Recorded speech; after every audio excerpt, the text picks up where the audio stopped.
నిన్న విడుదలైన Harihara వీరమల్లుకి mixed talk కొనసాగుతుంది. అంచనాలను అందుకోలేదనే రీతిలో రివ్యూస్, పబ్లిక్ టాక్ బయటకు రావడంతో వాటి ప్రభావం రెండో రోజు అడ్వాన్స్ బుకింగ్ మీద కనిపిస్తోంది.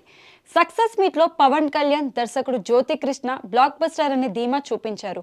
కానీ గ్రౌండ్ లెవెల్లో వస్తున్న ప్రేక్షకుల కామెంట్స్ ఎక్కువ శాతం నెగిటివ్ గానే ఉన్నాయి. అయితే సెకండ్ హాఫ్ లో తీవ్ర విమర్శలకు గురైన విఎఫ్ఎక్స్ సన్నివేశాలను మార్చి కొత్త ప్రింట్లను రీప్లేస్ చేస్తున్నారనే వార్త ట్రేడ్ వర్గాలు బలంగా ఉంది.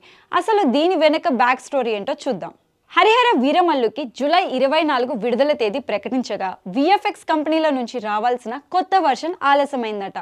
ఆ సంస్థకు నిర్మాత ఏఎన్ రత్నం క్లియర్ చేసిన ఫైనాన్షియల్ ఇష్యూస్ వల్ల కంటెంట్ డెలివరీ అనుకున్న సమయానికి చేయలేకపోయారు. దీంతో అంతకుముందు సిద్ధంగా ఉన్న కాపీనే ఓవర్సీస్ డ్రైవ్లో అప్లోడ్ చేశారు. సమయం ముంచుకు రావడంతో ఏపీ, తెలంగాణలో వేసిన రాత్రి ప్రీమియర్లకు సైతం అదే వర్షన్ ఇచ్చారు. దీంతో మామూలు సీన్లైన గుర్రం స్వారీ లాంటివి కూడా స్క్రీన్ మీద ఆర్టిఫిషియల్గా కనిపించాయి. నిన్న కొత్త వర్షన్ వచ్చిందట. సో ఇవాళ రేపు హరిహర వీరమల్లు చూడబోయే ఆడియన్స్కి కొంచెం బెటర్ ఎక్స్పీరియన్స్ దక్కవచ్చు. అలా అని కథనాలు మారిపోవు, కానీ ముందు చీప్గా అనిపించిన కొంచెం క్వాలిటీగా కనిపించవచ్చు. ఇలా జరిగిందనే టాక్ ఇండస్ట్రీ జనాల్లో బలంగా తిరుగుతోంది.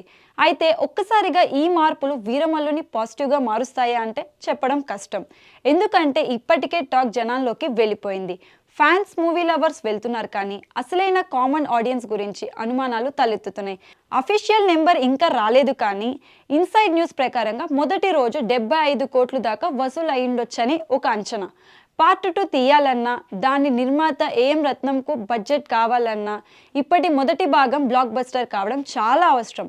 పవన్ కళ్యాణ్, దర్శకుడు జ్యోతికృష్ణ సక్సెస్ మీట్లో సీక్వెల్ గురించి మాట్లాడారు, కానీ సెట్స్ పైకి వెళ్లేదాకా నమ్మలేం. ఇప్పుడు విజువల్ ఎఫెక్ట్స్ చూసిన జనాలకు నమ్మకం సన్నగిలిన నేపథ్యంలో వాటిని తిరిగి నిలబెట్టుకోవడం పెద్ద సవాల్ కానుంది. మరి హరిహర వీరమల్లు బృందం వాటిని ఎలా ఎదుర్కొంటుందో వేచి చూడాలి.